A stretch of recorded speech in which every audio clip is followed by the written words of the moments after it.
Bismillahirrahmanirrahim. Assalamualaikum warahmatullahi wabarakatuh. Alhamdulillah nahmaduhu wa nasta'inuhu wa nastaghfiruh wa na'udzu billahi min shururi anfusina wa min sayyiati a'malina. May yahdihillahu fala mudilla lahu wa may yudlilhu fala hadiya lahu. Asyhadu an la ilaha illallah wahdahu la syarika lah. Asyhadu anna Muhammadan abduhu wa rasuluh. Rabbi shrah li sadri wa yassir li amri wahlul 'uqdatam min lisani yafqahu qawli. Amma ba'd. Alhamdulillah, kita meneruskan pengajian online kita. Pada hari ini insya-Allah kita akan bahaskan surah Al-Masad ataupun kadang-kadang dipanggil Al-Lahab ataupun kadang-kadang dipanggil surah Abi Lahab. Itu pun jarang-jarang kita mendengar lagi. Bila kita sebut surah apa? Surah Tabbat Yada, baru kita faham. Kalau setakat sebut Al-Masad, Al-Lahab, kita tak berapa familiar. Pasal jarangnya sekali kita tengok surah-surah dalam Al-Quran. Tuan-tuan, puan-puan yang dimuliakan Allah Subhanahu Wa Taala, kalau para jemaah tengok siri kuliah saya sebelum ini, kita telah bertadabbur surah Al-Nasru, sebelum itu Al-Kafirun. Hubung kait di antara surah yang kita nak bahas pada hari ini, surah Al-Masad dengan An-Nasru dengan Al-Kafirun, pasal dia saling kait mengait. Surah Al-Kafirun, kalau kita masih ingat lagi, satu surah yang Allah nak menjelaskan, Allah Subhanahu Wa Taala nak menjelaskan tentang jangan hirau tentang golongan kafir yang degil. Hendaklah putus hubungan bila mereka datang, setelah dinasihati, setelah diberi tunjuk ajar, mereka tetap melawan. Mereka tetap nak kompromi juga supaya kita ikut juga ajaran dia. Dia datang jumpa Nabi besar kita, Nabi Muhammad sallallahu alaihi wasallam. Dia pura-puralah tahun ni ikut Nabi, tahun depan Nabi ikut dia, maka Allah berkatakan putus hubungan dengan golongan ini seperti mana dalam surah Al-Kafirun. Maka Nabi sedih ketika itu, pasal tujuan Nabi nak berdakwah paling banyak umat dia terima Islam, beriman dengan Allah Subhanahu Wa Taala. Maka Allah turun surah An-Nasru, yakni pujukan untuk Nabi. Surah Syikayah, pujukan untuk apa? Pujukan Allah kata jangan risau dengan golongan-golongan yang Allah telah khatam hati dia, golongan-golongan degil, golongan kafir. Jangan terpengaruh dengan kepentingan masyarakat yang tak nak beriman, maka Allah pasti kemenangan. Janji ikut arahan dia, terus mempelajari ayat dia, terus beramal dengan ayat dia, insya-Allah Allah beri kemenangan. Bukti dalam surah An-Nasru Allah ceritakan, iaitu Allah Ta'ala akan memberi kemenangan kepada orang Islam ataupun orang yang melaksanakan segala suruhan ataupun meninggalkan segala larangan dia, yakni orang yang taat dalam takwa kepada Allah, takut dengan Allah, jaga hukum dia, itu maksud takwa, maka Allah beri kemenangan. Pada hari ini pula, setelah Allah ceritakan beri kemenangan, apa jadi dengan golongan orang degil, orang yang sombong, orang yang tetap melawan ayat-ayat Allah? Surah Al-Masad, Allah nak jatuh hukuman. Allah nak ceritakan bagaimana cara Allah menghukum, memusnahkan golongan yang degil, golongan kafir ini. Allah hukum dia, wahai Muhammad, jangan risau. Aku akan hukum mereka yang lawan ayat-ayat aku, yang amat degil. Maka Allah, surah Al-Masad, satu surah yang Allah nak ceritakan bagaimana hukuman dijatuhkan kepada orang yang degil ini. Satu surah, bagaimana hukuman dia? Hukuman dia Allah nak sabit dengan dakwa surah Al-Masad ataupun Al-Lahab ini ialah dakwa dia adanya hari akhirat. Yang ni Allah cerita dalam surah ni, iaitu hari akhirat pasti ada. Maka golongan engkar, yang ni topik yang Allah cerita yang ni, Abu Lahab ini, Allah akan hukum dia, sayaslana naran zatal lahab, maka akan dimasuk ke api neraka jahanam. Itu maka adanya hari akhirat. Ini dakwah surah ini. Baru kita baca surah lah, baru kita nak bertadabbur. Itu mukaddimah dia. A'udzubillahi minasyaitonirrajim. Bismillahirrahmanirrahim. Tabbat yada abi lahabin wa tabba. Ma aghna anhu maluhu wa ma kasaba. Sayasla naran dhata lahabin wa imra'atuhu hammalatal hatab fi jidha hablum min masad. Itu bunyi 5 ayat. 5 ayat dalam surah Al-Masad, iaitu surah mengenai Allah nak ceritakan perkara pokok dia, adanya balasan di hari akhirat. Wahai hamba, wahai manusia semua, kena beringat adanya hari akhirat. Kamu kena berikhtiar untuk pergi ke hari akhirat dengan takut dengan aku, jaga hukum aku. Bagaimana nak takut dengan aku? Bagaimana kamu nak jaga hukum hakam aku? Rujuk kitab mana, belajar kitab kami, faham kitab kami. InsyaAllah kamu akan rasa gerun dan kamu akan menjadi taat, kamu akan menjadi golongan takwa. Pasti aku akan beri kemenangan, yakni syurga kami, insyaAllah. InsyaAllah Allah pilih kita, keluarga kita, termasuk jemaah semua diletak dalam syurga firdaus Allah Subhanahu wa taala. Di samping itu ada juga perkara-perkara pokok lain, insya-Allah saya akan sentuh dalam ibrah ataupun pengajaran. Bila kita bertadabbur setiap ayat dia, ada pengajaran-pengajaran, insya-Allah saya akan ulas tentang pengajaran-pengajaran yang kita nak ambil bila kita bahaskan setiap ayat, insya-Allah. Dan turunnya ayat ini, sebelum ini bila Nabi menerima wahyu, Nabi menyampaikan ayat Allah kepada seluruh penduduk Arab. Mula-mula kepada secara senyap, secara rahsia kepada seluruh kaum-kaum terdekat dia. Maka ikut daripada itu Allah turun satu ayat untuk menegur Nabi supaya menyebarkan ayat-ayat Allah. Sebelum menyebar kepada masyarakat yang besar lagi, sebar dulu kepada kaum-kaum keluarga, kaum-kaum keluarga terdekat. Tuan-tuan boleh semaklah dalam surah Asy-Syu'ara, dan surah Asy-Syu'ara ayat yang ke-14, iaitu berbunyi, A'udzubillahi minasyaitonirrajim wa anzir ashiratakal aqrabin. Wahai Muhammad, wa anzir, beri peringatan. Wahai Muhammad, beri peringatan kepada apa? Ashirataka. Ashirataka maknanya kaum kerabat kamu, aqrabin, yang dekat. Maka ayat itu bila Nabi dengar Allah suruh beliau menyampaikan kepada ayat kaum keluarga dia, maka Nabi seorang yang patuh dengan Allah Subhanahu wa taala. Ini apa dia pengajaran di sini? Pengajaran di sini para jemaah yang dimuliakan Allah, bila kita bertadabbur ayat-ayat Allah, jumpa dengan suruhan dia, jumpa dengan ancaman dia, jumpa dengan khabar-khabar gembira dia, kita terus mengambil tindakan, terus beramal. Pasal kalau nak ikut sunnah Nabi, terus membuat perkara-perkara kebaikan. Bila Allah suruh saja, terus buat. Allah larang saja, terus tinggalkan. Itulah cinta, kasih sayang dengan Nabi. Ikut Nabi. Dengar saja Allah cerita macam ini, ayat macam ini, maka Nabi pun terus mengumpulkan kaum keluarga dia, pak saudara dia, mak saudara dia, sepupu sepapak dia, keluarga terdekat dia, iaitu Asyratul Aqrabi ini, kaum keluarga dekat, maka dia berkumpulkan. Dia kumpul di mana? Riwayat mengatakan di Bukit Safa tersebut. Dia kumpul pagi semua sekali. Maka datang semua. Pasal apa datang?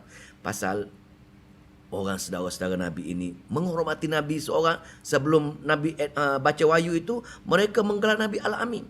Mereka menghormati Nabi. Setiap pertelingkahan, setiap permasalahan, mereka akan rujuk dengan Nabi. Pasal apa? Nabi orang yang tak pernah berbohong, Nabi orang yang tak pernah buat perkara-perkara jahat. Maka Nabi dimuliakan, digelar Al-Amin oleh seluruh orang Arab jahiliyah ini, tokoh.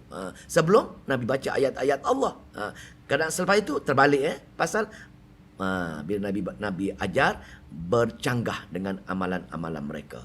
Nabi kumpulkan semua sekali, maka Nabi pun berucap, wahai saudara-saudara semua, kalau saya ceritakan di bawah bukit sana, dirujuk pada Bukit Marwah lah, Bukit Safa, bawah sana ada rombongan musuh yang ramai, dan pagi esok dia akan serang kita. Tuan-tuan puan percaya tak? Maka mereka akan percaya semua. Pasal apa? Wahai Muhammad, kamu tak pernah bohong. Wahai Muhammad, kamu orang yang baik. Maka kami akan percaya setiap apa kata-kata kamu. Ini kata-kata orang Arab. Tetapi Nabi mulalah menyampaikan apa pesanan Allah kepada dia. Apa suruhan Allah kepada dia. Apa dia kata? Wahai kaum kerabat semua, wahai tuan-tuan semua, aku sebenarnya utusan Allah untuk memberi peringatan kepada kamu. Dah, memberi inni nazirul lakum. Sesungguhnya aku memberi peringatan kepada kamu. Peringatan apa? Baina yadal bainatal azabil bil alib. Apa dia? Peringatan-peringatan mengenai adanya hukuman azab yang pedih. Azabillah, azab daripada Allah. Bila mana? Bila hari akhirat. Apa dia? Nabi nak ceritakan, wahai saudara-saudara semua, jangan duduk membuat fahaman-fahaman semacam ini. Jangan dibuat menyembah perkara-perkara lain daripada Allah. Jangan ada pautan. Ini perkara-perkara tauhid. Yani la ilaha illallah. Itu kalimah utama dia. Tidak ada ilah yang lain selain daripada Allah. Kenapa? Kerana bila kita mati, kita pergi pasti menemui Allah. Ada satu alam yang lain, yakni alam akhirat. Kenapa? Pasal orang Arab jahiliah ini, saudara-saudara semua, dia tidak ada kitab. Bila dia tidak ada kitab, dia tidak percaya dengan hari akhirat. Dia tidak percaya dengan hari akhirat. Dan kalau dia percaya pun hari akhirat, maka dia kata dia pasti diberi kedudukan yang baik. Pasal atas dunia dia dalam keadaan baik. Maka di sini berbeza dengan orang Nasara dengan orang Yahudi. Orang Nasara, orang Yahudi, dia ada kitab. Kitab Taurat dan kitab Zabur. Mereka percaya dengan hari akhirat. Walau bagaimanapun, kesesatan mereka, kesesatan Nasara, kesesatan Yahudi, ialah kerana mereka, orang Yahudi, dia degil. Walaupun ada kitab, mereka tidak beramal dengan kitab tersebut. Kesesatan orang Nasara pula, walaupun dia ada kitab, dia belajar benda-benda yang lain dan tak sabit dengan kitab mereka. Jahil. Maka kesesatan golongan yang orang percaya pada hari akhirat untuk golongan Yahudi ialah mereka sombong. Walaupun tahu hari akhirat. Dan kesesatan untuk orang Nasara pula, kesesatan dia kenapa? Dengan hari akhirat ini, dia belajar benda yang salah mengenai hari akhirat. Dia pergi mengambil berkat dengan perkara-perkara lain. Mereka pergi menyembah, kononnya Allah bagi wakil anak Allah. Benda pada Nabi Isa ataupun Maryam. Ini di antara walaupun percaya hari akhirat, tapi mereka gagal untuk pergi berikhtiar cara yang benar untuk pergi hari akhirat. Maka orang Arab pula, berbalik pada orang Arab pula, dia tidak ada kitab. Maka dia kata kalau dia mati pun, kalau dia baik atas dunia, maka dia akan menjadi benda-benda yang cantik, menjadi burung merak ke.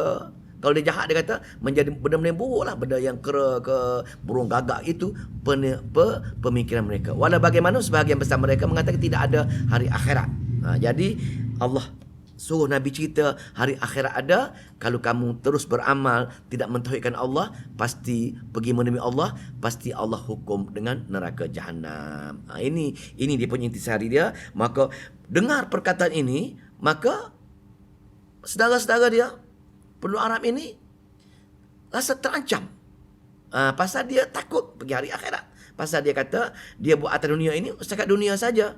Maka dia pun, bila Nabi kata tidak ada ilah yang lain, perkara-perkara tauhid, dia duduk rajin, hobi dia amalan dia menyembah berhala ataupun memuja, mengambil berkat dengan berhala-berhala. Walaupun dia kata berhala tersebut hanya perantaraan, ada ruh-ruh wali pada berhala tersebut. Al-Uzza, Al-Manat, semua sekali itu ruh-ruh wali-wali. Dia kata apa salahnya dia menggunakan wali sebut sebagai orang perantaraan. Zulfa dalam ayat Zuma Zulfa. Maka apa salahnya nak pergi padang pasir, mereka memuja jin-jin untuk menyelamatkan mereka. Allah pun mereka percaya perkara-perkara ilah-ilah yang lain.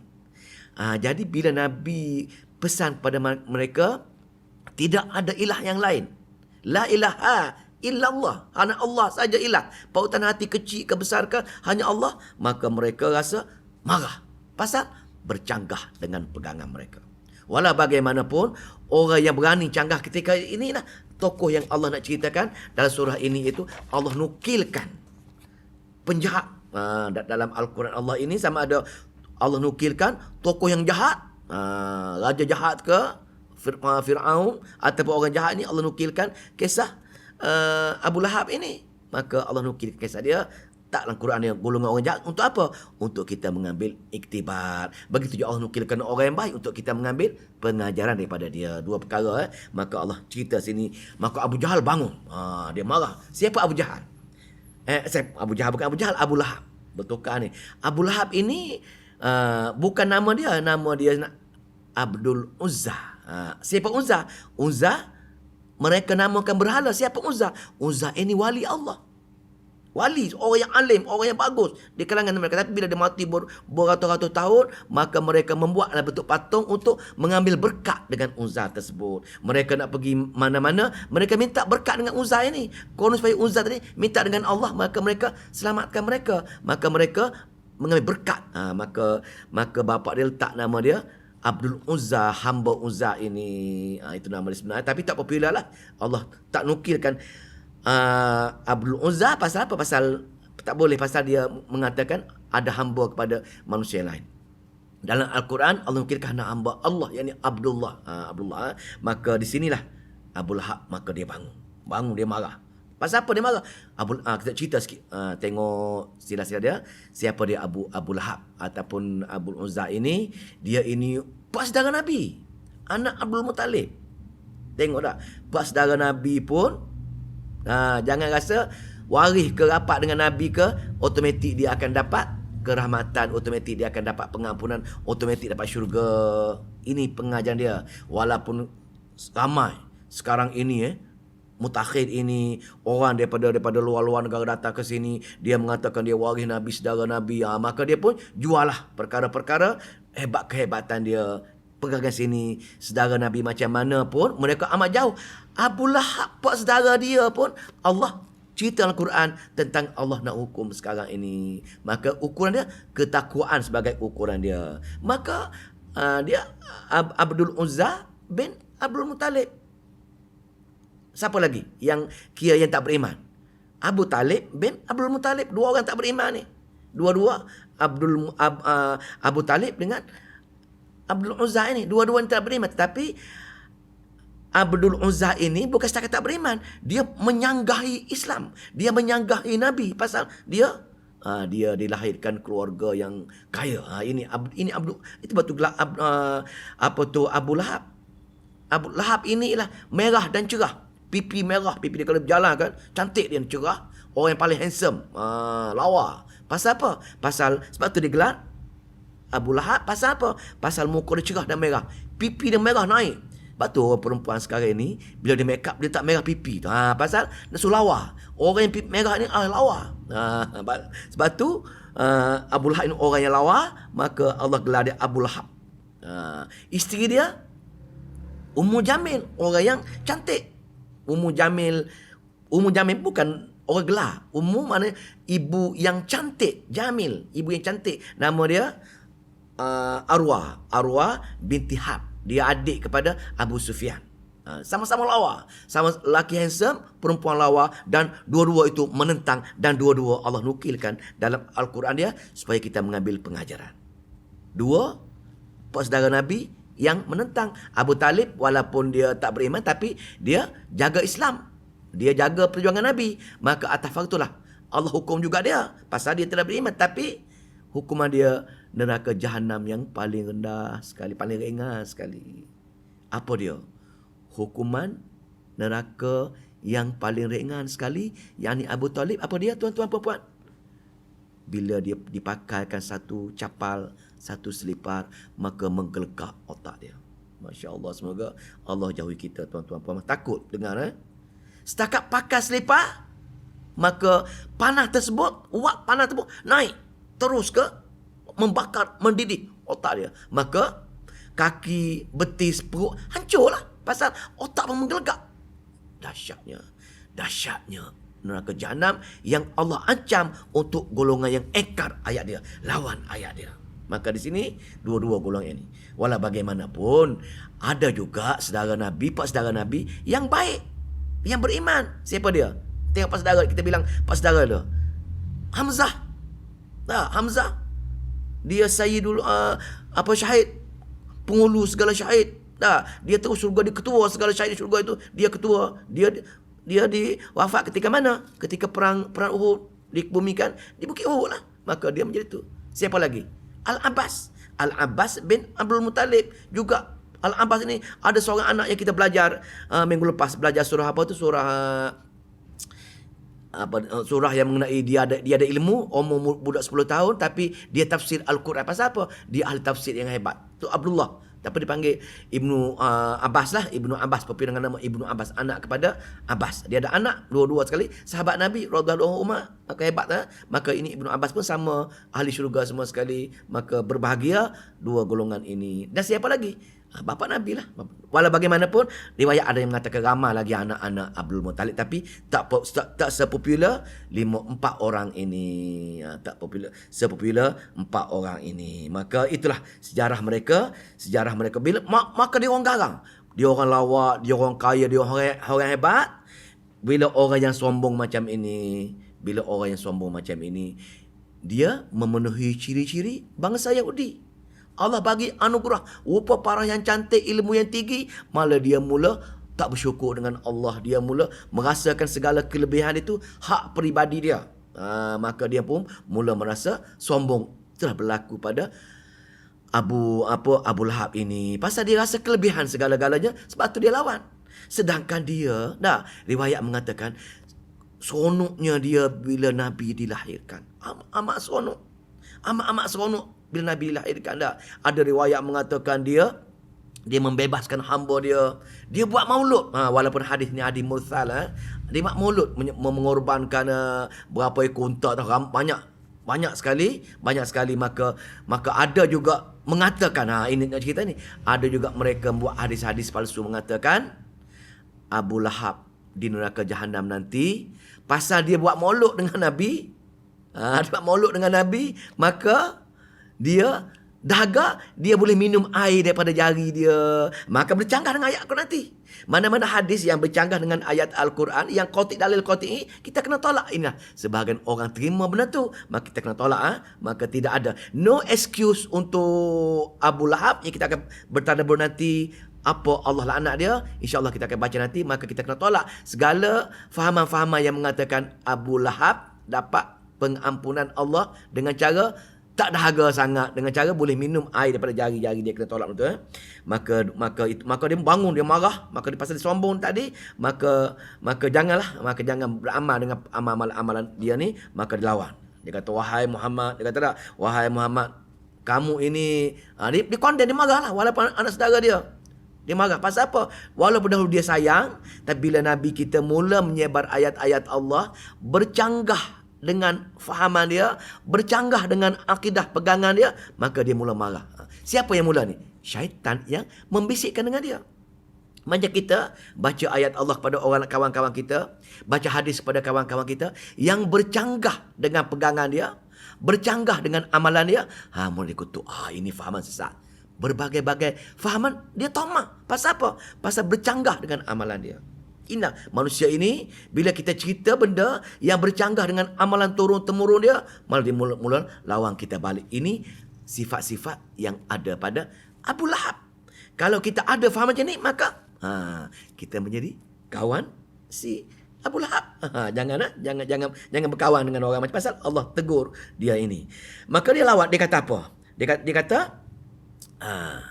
wahai tabbalaka, celaka kamu wahai Muhammad. Tabbalaka, celaka kamu wahai Muhammad. Kenapa celaka? Kami berpenat-penat hari ni mari dengar cerita kamu. Ini yang kamu nak cerita. Tabbalaka sairul yaum, seluruh hari ni. Tabbalaka sairul yaum, seluruh hari ini kamu celaka wahai Muhammad. Celaka macam mana? Alihaza jamak tanah. Alihaza jamak tanah. Adakah ini yang kamu nak cerita ini, kamu kumpulkan semua saudara-saudara kita hari ini? Maka dia kata, celaka wahai Muhammad pada hari ini. Adakah ini tujuan kamu mengumpulkan kita pada hari ini? Dia melaknat. Dia melaknat, dia mengatakan Nabi celaka, dia mengatakan Nabi binasa pada hari ini. Pasal apa? Adakah dia personal bermusuh dengan Nabi? Tidak. Dia bukan bermusuh dengan Nabi. Dia bermusuh dengan Allah Subhanahu Wa Taala. Dalil. Sebab itu Nabi tak menjawab. Pasal Nabi hanya menyampaikan saja. Nabi kata, aku hanya menyampaikan saja. Maka aku menyampaikan ayat Allah, menyampaikan kata-kata Allah. Maka kalau kamu lawan, kamu bermusuh dengan Allah. Ini untuk menjadi ibrah kita semua. Bila saya menyampaikan ayat Allah ataupun gugulan menyampaikan ayat Allah, menyampaikan hadis-hadis, jangan lawan. Pasal kalau dia lawan Allah.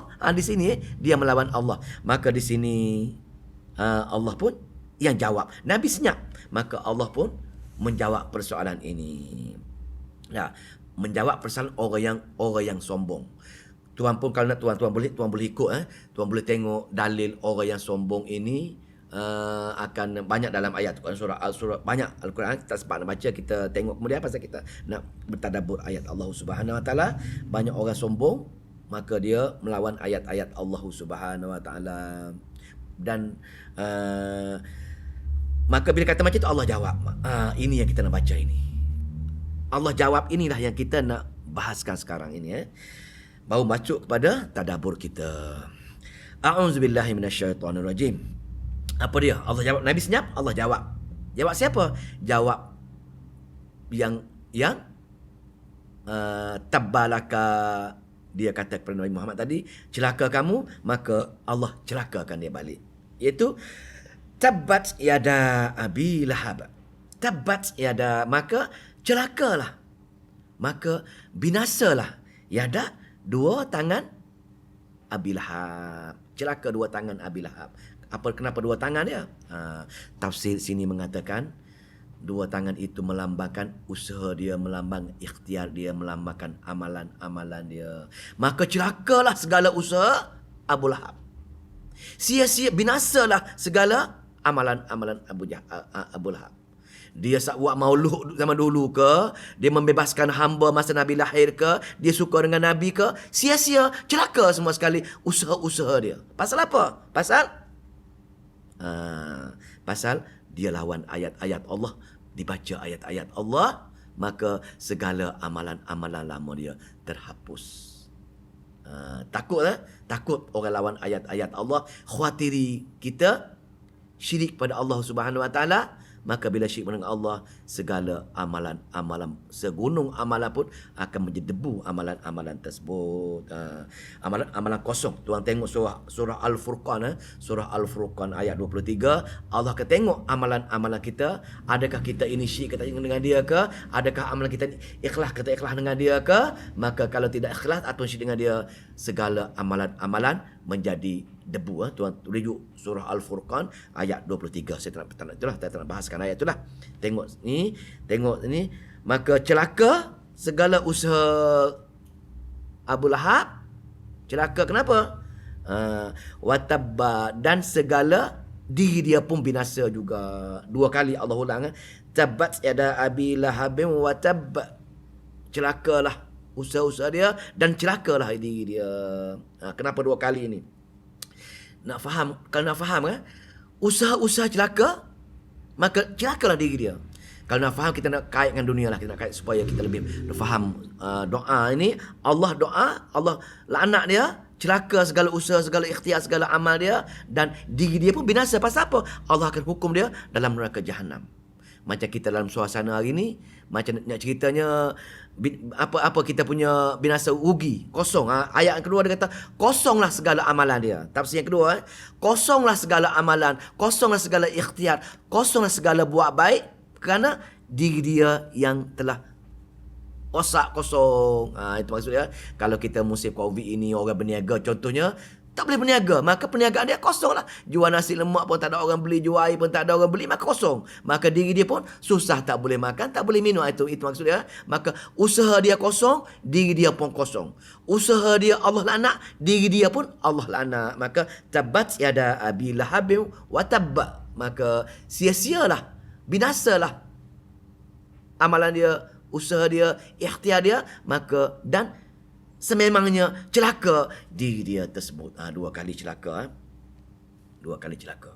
Sama lagi. Boleh faham ni? Boleh faham lagi? Maka kita dikhawatiri apa ibrah yang kita boleh ambil sini. Ibrah di sini tuan-tuan puan-puan, bila Allah perintahkan kita ikut suruhan dia, bila Allah perintahkan jauhi larangan dia, bila Allah perintahkan jangan syirik dengan dia dengan berbagai-bagai ancaman, tapi kita buat juga. Bila kita buat juga, kita lawan ayat-ayat Allah. Kadang-kadang kita mujadil, kita lawan dia. Maka dikhawati takut Allah melaknat kita. Dengan sebab kita lawan ayat Allah. Pertama. Yang kedua, kita lawan Rasulullah. Kita lawan, tak nak ikut amalan-amalan yang dibuat Rasulullah. Dikhawatiri Allah melaknat.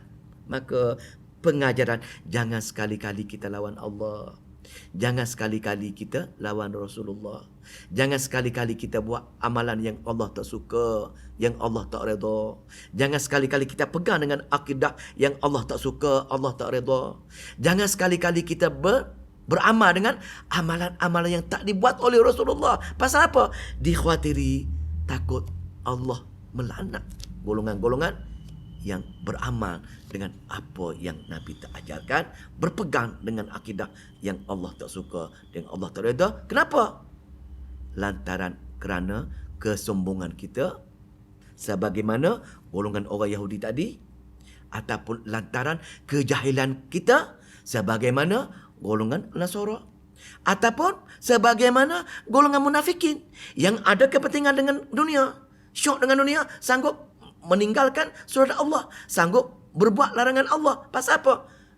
Terpengaruh, tergila dengan kepentingan dunia, leka dengan dunia, sabit dengan 3 golongan tadi, golongan Nasara, golongan Yahudi dan golongan munafikin, dan sabit dengan golongan keempat, golongan musyrikin, iaitu golongan yang sombong seperti mana Abu Lahab tadi. Maka di sini jangan sekali-kali kita termasuk golongan ini. Semoga kita minta dengan Allah, maka yang dikhawatirinya takut kita termasuk golongan yang tak nak belajar ayat Allah, maka kita jahil. Bila kita jahil, kita beramal tak sama dengan Allah suka, tak sama dengan Allah redha, kita termasuk golongan orang yang mendustakan ayat Allah. Bila kita masuk golongan orang mendustakan ayat Allah, Allah laknat kita. Bila Allah laknat kita, maka Allah tak bagi rahmat untuk kita masuk ke syurga dia. Semoga Allah pilih kita dan kalau kita masuk syurga Allah. Apa lagi? Ma aghna anhu maluhu wa ma kasab. Ma aghna, dan tidak berguna sebarang kebaikan. Aghna ni pada kekayaan, pada asal kekayaan. Allah kaya, mana ma aghna kebaikan. Tidak berguna segala kebaikan. Ini Abu Lahab tadi. Walaupun kononnya riwayat mengatakan dia merdekakan hamba, apa nama dalam hadis, salah saya dalam hadis mursal Bukhari katanya, Thaubah. Dan juga dia buat mengorbankan binatang lembu ke unta lah, sempena kelahiran Nabi. Maka di situ dia kaya, maka kekayaan dia tu tak ada guna apa. Pasal apa? Pasal bercanggah dengan tadi. Maka sesiapa sahaja pun bila dilawan ayat Allah, Allah kata ma'aghna, tidak berguna sebarang kebaikan yang kamu buat, anhumaluhu, bagi kamu segala maluhu, segala harta-harta kamu. Sebanyak mana harta kamu berguna pun bila lawan ayat Allah, maka tidak berguna. Pasal itu tuan-tuan puan-puan yang dimuliakan Allah, masa kita atas dunia, kita diuji dengan 2 perkara. Diuji dengan harta, diuji dengan harta, diuji dengan kesihatan, diuji dengan kuasa. Ini ujian-ujian Allah Subhanahu Wa Taala. Dunia, kuasa, takhta dengan harta. Ada juga tambah lagi ayat lain dengan wanita, dan dunia lah, segala keindahan dunia Allah uji. Takut-takut kita terleka dengan ujian. Allah nak bagi nikmat dengan kita dunia, sekadar bersyukur dengan dia di atas anugerah harta, nikmat harta dan kuasa. Tapi tiba-tiba kita menggunakan harta kita menggunakan kuasa kita ini bukan untuk jalan Allah. Harta yang kita bagi, kita bakhil untuk diinfakkan jalan Allah. Kuasa yang Allah bagi kita tak gunakan kuasa kita untuk mengajar keluarga kita, mengajar isteri kita pada jalan Allah Subhanahu Wa Taala. Kuasa yang kita ada, sama ada kuasa pemimpin di peringkat keluarga ke, pemimpin di peringkat kampung ke, negara ke, negeri ke, maka mereka tak menggunakan kuasa dia, maka mereka termasuk tidak ada guna segala yang Allah bagi. Pasal apa? Mereka tidak menggunakan pada hak harta-harta tersebut. Maka untuk Abu Lahab ini, maka segala harta kaya dia, segala wama kasab, dan apa yang telah dia usahakan. Dua perkara. Segala harta dia, segala usaha dia akan menjadi sia-sia di sisi Allah Subhanahu Wa Taala, walaupun dia baik macam mana sekalipun. Apa dia pengajaran sini? Nak cerita di sini, kalau kita ditakdirkan kita kaya, ditakdirkan kita ada kuasa, ditakdirkan kita ini orang yang buat baik, tetapi satu saja, kita melawan ayat-ayat Allah. Sama ada kita melawan ayat Allah disebabkan kita sombong, atau disebab kita jahil, tak tahu. Kenapa tak tahu? Tak nak bertadabbur ayat-ayat Allah, tak nak duduk dalam majlis-majlis ilmu, tak nak masuk orang mengaji hadis, tak nak masuk orang mengaji tadabbur, maka dia tak tahu. Dia sekadar beramal mengikut prasangka saja. Oh, dia betul ni, takkanlah tok nenek kita itu salah, takkan guru kita ajar yang betul-betul, sedangkan dia tak belajar benda tersebut. Dia mengajar kitab-kitab yang tak sahih, bukan kitab-kitab muktabar, tak mengaji semua kata-kata Allah dalam kitab Al-Qurannya. Maka bila ketika itu segala amalan akan menjadi sia-sia. Bila kita pergi menemui Allah Subhanahu Wa Taala, tengok-tengok, cek amalan kita, cek rupa-rupanya amalan kita telah menjadi debu, terkosong.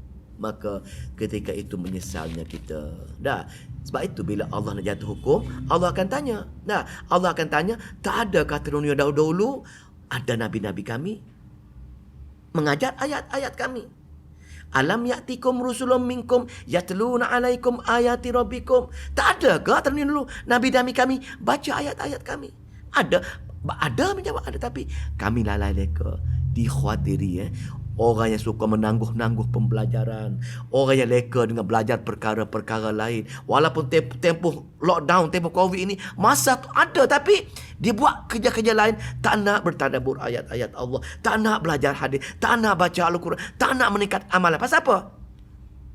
Menangguh ikhtiar, lalai leka. Maka dikhawatiri orang yang ghaflah, orang yang lalai leka, orang yang suka menangguh-nangguh ini termasuk golongan orang yang melawan ayat-ayat Allah Subhanahu Wa Taala. Kenapa? Kenapa dia melawan? Mana boleh kita tak melawan, dia tak? Melawan. Bila mana melawan? Melawan ialah bila ayat yang Allah suruh, dia pergi buat. Kenapa dia pergi buat? Pasal dia tak jumpa ayat Allah suruh, tak belajar, tak faham Al-Quran. Dia hadis yang Nabi suruh, Nabi amalkan, dia tak buat. Kenapa? Dia berpegang pada hadis-hadis yang palsu. Pasal apa? Dia belajar benda yang salah. Maka atas perkara tadi, dia menangguh ataupun dia tak belajar benda yang benar, maka termasuk kategori orang yang mendustakan ayat Allah. Yang ni Allah suruh, dia pergi buat juga. Allah larang, dia pergi buat juga. Ini perkara-perkara tersebut. Maka ni khawatiri amalan-amalan kita akan menjadi kosong bila kita pergi menemui Allah Subhanahu Wa Taala. Maka di sini nak cerita di sini, amalan-amalan tersebut akan menjadi segala amalan perbuatan baik ikhtiar kita akan menjadi sia-sia semua sekali. Harta kita ke, anak penak ke, semua kita gembira. Dunia kita gembira dengan kuasa kita gembira dengan harta kita gembira dengan keluarga kita gembirakan dengan amalan-amalan yang tak betul kita rasa seronok. Pasal apa seronok? Pasal kita berprasangka dunia ini akhirat ada, tapi kita tidak ada ikhtiar nak pergi akhirat untuk mencari keoriginalan dalam agama. Tak nak mencari yang original. Atas dunia kita berebut mencari yang original. Apa di dunia? Nak pakai, cari baju yang harga beribu-ribu. Nak pakai alat makeup, cari makeup yang beribu-ribu. Nak pakai beg sandang, cari yang beg yang harga 20,000, 30,000 sebuah beg. Ori, benda yang ori. Kulit buaya putih, macam-macam lah, berbagai-bagai cerita. Pasal apa? nak orinya kepada perkara-perkara dunia. Kita berikhtiar, kita berusaha, sanggup pergi ke UK, sanggup pergi ke Itali, just nak pergi barang yang berkualiti. Sanggup menghabiskan masa, menghabiskan wang ringgit, menghabiskan tenaga kita untuk mencari barang dunia yang original. Tapi akhirat yang original kita tidak bersungguh, alar kadar saja. Orang mengajar tadabbur Al-Quran, tak apalah, tunggulah, kita buat lain kali, baca cukuplah. Orang mengajar hadis, tak payahlah, amalan kena cukup dah. Ataupun tunggulah masa lapang, tunggulah bila pencen, tunggulah bila free, tunggulah sekian. Maka menangguh-nangguh. Tadilah kita tidak ada ikhtiar nak pergi ke hari akhirat, yakni kita tidak ada original dalam keyakinan kepada hari akhirat. Keyakinan kepada hari akhirat ialah tidak ori. Maka bagaimana tema surah ini nak percaya, yakin adanya hari akhirat, kalau kita tidak ada usaha ikhtiar nak pergi hari akhirat, kita tidak bertungku lumu nak pergi hari akhirat. Sepatutnya bila kita ada masa tempoh lockdown ini, sepatutnya kita tiap-tiap hari, tiap-tiap malam baca Al-Quran, bertadabbur Al-Quran, dah tengok online, mana online saja kita tengok pasal itulah usaha ikhtiar. Tetapi kita pagi makan, tengah hari tidur, petang makan balik, petang tidur balik, lupa. Tunggu. Habis Covid kita beramal lah. Habis Covid kita mengaji lah. Habis Covid kita buat sikit-sikit. Lalai leka. Takut dikhawatiri kita termasuk golongan orang yang tidak beriman sepenuhnya dengan hari akhirat. Mulut percaya hari akhirat, tetapi ikhtiar tak ada untuk pergi sana. Tak nak kenal syurga neraka, tak nak kenal hari akhirat. Maka golongan ini apa jadi? Tengok Allah ancam. Allah buat ayat takhwif ukhrawi. Indah awal ni, adanya hari akhirat, Allah akan hukum golongan-golongan yang kita bahaskan tadi. Bagaimana Allah hukum golongan Abu Lahab? Kenapa Allah hukum dia? Pasal dia lawan ayat-ayat Allah, dia lawan Nabi. Kalau kita pun lawan ayat Allah, lawan Nabi, tak ikut amal sunnah dia, maka sayasla naran dzata lahab. Sayasla naran, kelak dia akan masuk dalam neraka jahanam. Abu Lahab pasti akan masuk neraka jahanam. Pasal apa? Pasal Allah telah laknat dia. Orang yang Allah laknat, ya sayasla naran, Allah akan letakkan dalam neraka jahanam. Semoga Allah pilih kita, jauhi kita daripada dilaknat oleh Allah Subhanahu Wa Taala. Maka di sini bila masuk neraka, sayasla naran zata lahab, maka api yang merah menyala. Sebab tu ayat Lahab sekali lagi, Abi Lahab ni Lahab ini yang melambang cerah dan merah. Mana muka Abu Lahab pun cerah merah, lawa. Tapi dalam neraka nanti, api neraka yang merah menyala, membakar, menjulang-julang, itu yang paling panas, yang membakar Abu Lahab ini. Maka semoga kena beramal dengan ayat ini. Ayat ini adanya hari akhirat. Allah akan balas mereka yang lawan ayat dia, mereka lawan Nabi dia, ke neraka jahanam, dibakar dengan api neraka. Kita kena beramal dengan ayat ni. Bila kita nak beramal dengan ayat ni, dengar baca ni, tiba rasa takut. Kalau kita baca ayat ni pun, sikit pun kita tak rasa takut, sikit pun kita rasa kesal di atas ayat-ayat Allah Subhanahu Wa Taala, cek di kita ada sesuatu yang tak betul dengan diri kita. Takut bila kita bertadabbur ayat Allah, dengar ayat-ayat Allah, sepatutnya menggetar kita. Kulit ayat lain bila mereka mendengar ayat-ayat Allah dibacakan, dia menggeletar kulit mereka. Itu orang beriman, itu orang ahli syurga. Tapi tuan-tuan puan, kita dengar ayat Allah macam ini, tak sikit pun tak timbul rasa takut. Semoga Allah beri perasaan takut kita, gerun dengan kita. Pasal bila kita berulang kali berdoa, bila baca ini, ya Allah, jauhlah aku daripada neraka jahanam-Mu ya Allah, jauhlah aku daripada golongan-golongan yang melawan ayat-Mu ya Allah, jauhlah aku daripada golongan-golongan yang lalai leka dengan ayat-ayat-Mu ya Allah. Ya Allah, jauhlah aku dengan amalan-amalan yang tidak dibuat oleh Nabi. Aku nak ikut sunnah Nabi aku, ya Allah. Doa macam itu berulang kali, baru Allah masuk beri taufik untuk kita beramal. Bila baca ni timbul rasa takut, maka kita pun bertakwa, tambah amalan kita, berikhtiar nak pergi ke alam akhirat, nak tahu keadaan syurga, nak tahu neraka. Kita dilipat gandakan kita untuk beramal. Buat zikir pagi pun terasa berat, zikir petang pun terasa berat, nak solat Jumaat pun terasa berat, nak zikir lepas solat pun tak berat, nak tidur malam, nak ambil wuduk tak berat, semua sekali diringan. Kenapa? Pasal Allah campakkan, Allah masukkan perasaan takut dengan dia, perasaan takwa dengan dia. Habis bab Abu Lahab. Apa jadi lagi? Wamra'atuhu, dan isterinya. Kisah isteri dia, dia lelaki bini ni. Isteri dia tadi, apa nama isteri tadi?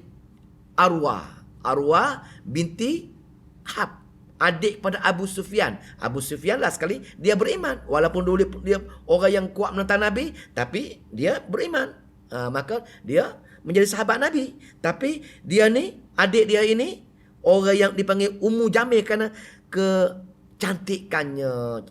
Ummu Jamil ni orang yang riwayat mengatakan orang yang paling lawa zaman tu, dia boleh kahwin dengan Abu Lahab. Abu Lahab pun orang yang handsome, orang yang kaya, berjumpa cari jodoh. Tapi fizikal lawa, tapi dalam hati amat buruk, amat degil perangainya. Riwayat mengatakan dia ini hari-hari dia pakai kalung yang cantik. Ada tafsir pertama lah. Dia kalung yang besar nak tunjuk dia kaya. Dia pakai rantai yang besar daripada batu emas permata. Dia ke mana-mana dia mengatakan dia kaya, maka dia sombong, orang ikut, orang akan cari pengaruh dengan kekayaan dia. Ini Ummu Jamil. Maka yang itu tafsir yang pertama. Yang kedua, dia ni juga tukang hasut Abu Lahab. Abu Lahab relax ni kata, tengok tu Muhammad nampak merosakkan keluarga kita ini, merosakkan pegang kita, merosakkan macam kita. Dia selalu mendesak Abu Lahab supaya Abu Lahab mengambil tindakan dengan Nabi besar kita, Nabi Muhammad sallallahu alaihi wasallam. Dua laki bini ini sama-sama berkompromi untuk menjatuhkan Nabi, menghilangkan kuasa Nabi. Maka mereka menggunakan kekayaan dan pengaruh dia. Itu tafsir yang pertama. Dia ada rantai kekayaan dia.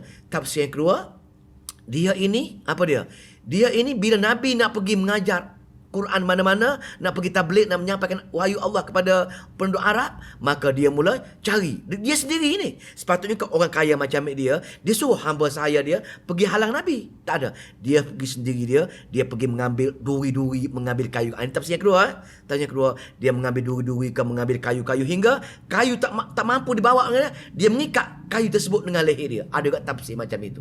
Ada juga tafsir mengatakan dia mengikat kat leher dia. Muatan berat itu pasal apa? Nak pergi menghalang Nabi daripada pergi menyampaikan wahyu Allah. Mana jalan Nabi dia letak duri-duri kan. Di pada pasir banyak duri-duri yang makan unta makan duri-duri lah. Maka dia ambil duri-duri tersebut, pokok-pokok dengan banyak dia letak kat leher dia ni, tak mampu dengan tangan, dia ikat kat leher dia ni.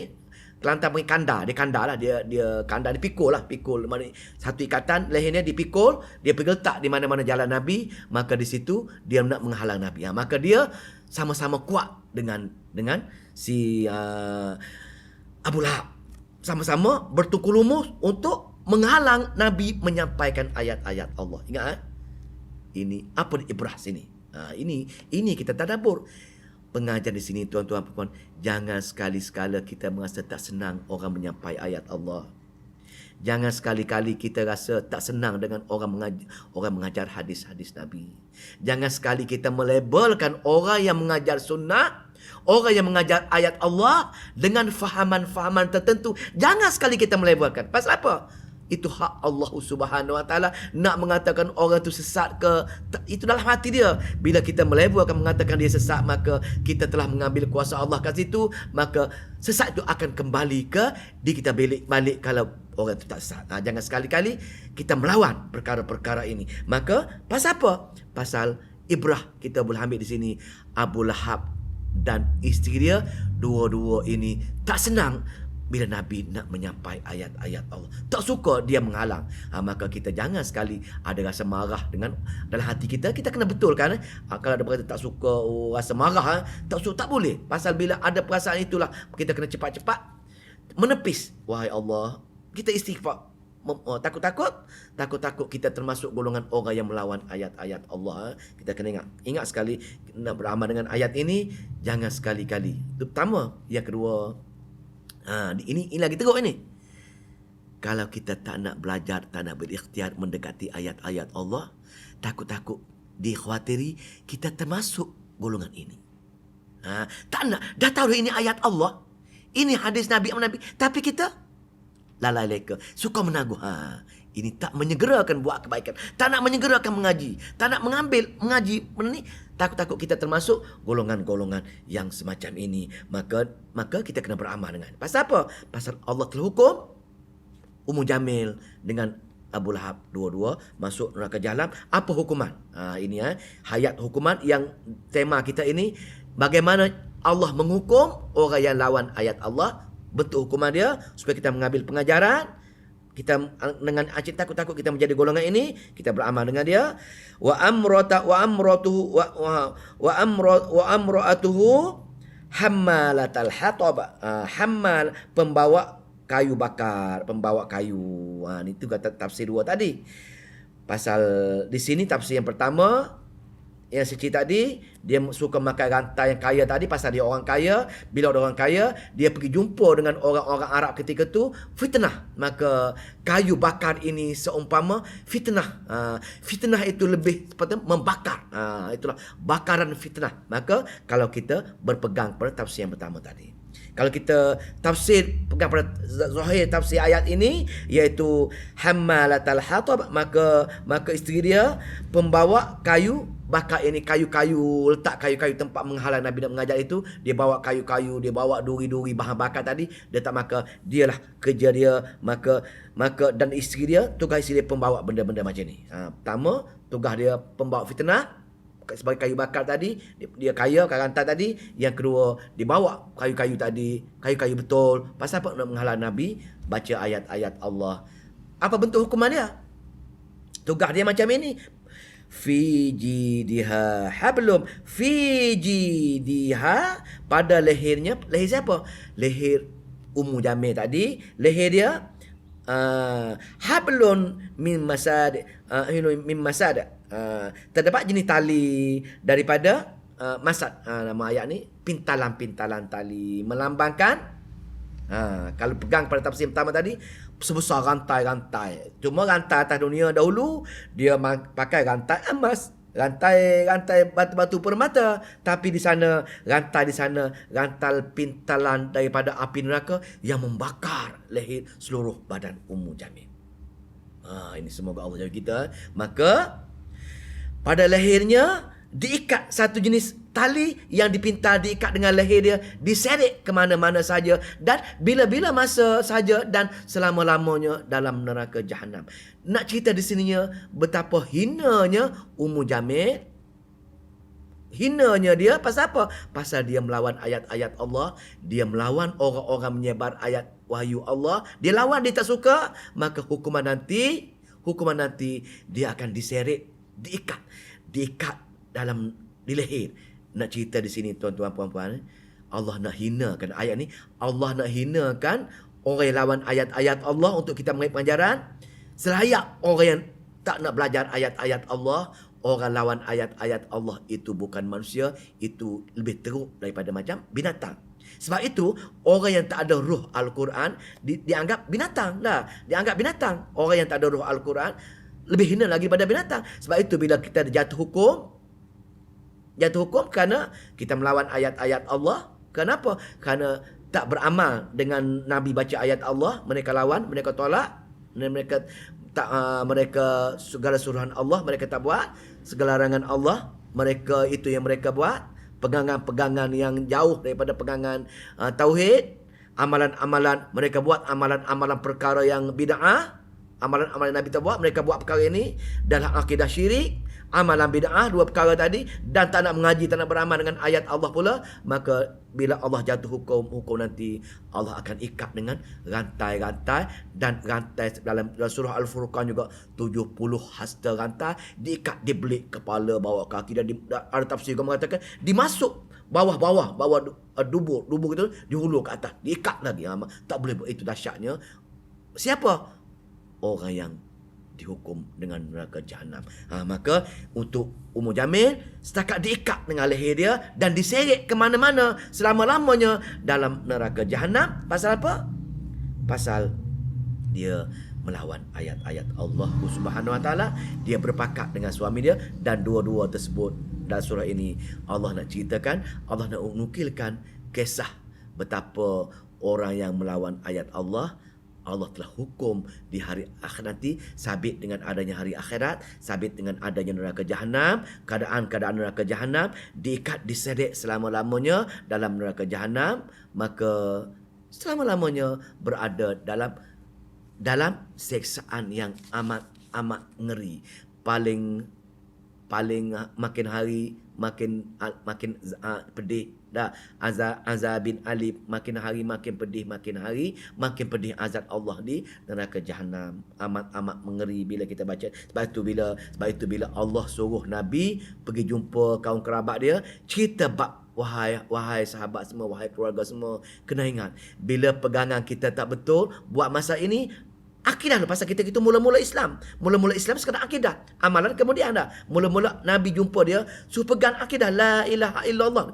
Tiada ilah yang lain. Itu saja dahulu. Maka betul-betul pegang. Bila betul-betul pegang akidah zaman itu sebelum keluar syariat amalan, maka kalau mati ketika itu, dah mati dalam syurga Allah. Kalau tidak, kalau tak pegang kepada akidah ini, tak pegang kepada amalan-amalan ilah-ilah, masih lagi mengambil berkat, masih lagi menyeru wali-wali nabi-nabi untuk memohon syafaat, dak buat perkara-perkara seru kebaikan kepada seru ilah-ilah yang lain untuk dapat keselamatan, kebaikan, tidak beramal dengan iyyaka na'budu wa iyyaka nasta'in. Kalau mati ketika itu, maka mati dalam neraka jahanam, dan hukuman dia yang Allah ceritakan bentuk hukuman sebagaimana ayat dalam surah Al-Masad ataupun surah Al-Lahab ini.